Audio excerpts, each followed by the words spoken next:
gera savo rankose turėti tokį galingą įrankį kaip dirbtinio intelekto algoritmus ir gebėti spręsti tas problemas, kurias nori spręsti, domėtis tomis problemomis, kurios man yra asmeniškai įdomios. Gerai, tai studijų programa yra apie dirbtinio intelekto modelių kūrimą, apie galbūt vaizdų atpažinimą, nuotraukų segmentavimą, kažkokių objektų aptikimą juose. Tai iš esmės dirbtinio intelekto modelių kūrimą.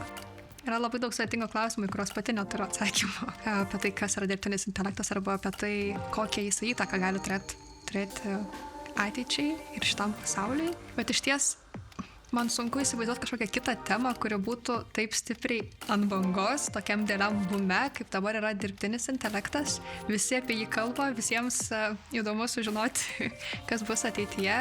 Įdomu žinoti, kaip veikia, ką galima su juo padaryti, kiek daug problemų galima išspręsti. Iš tiesų, problemų, kurias galima spręsti, tai jai yra tiesiog milžiniška, nuo medicinos iki keliavimo į Marsą. Tiksliai žinojau, kokią studijų programą noriu stoti, nes siekiau laisvės, kurią galėčiau vėliau pasirinkti po studijų programos, ką dirbtinio intelekto programa ir suteikia.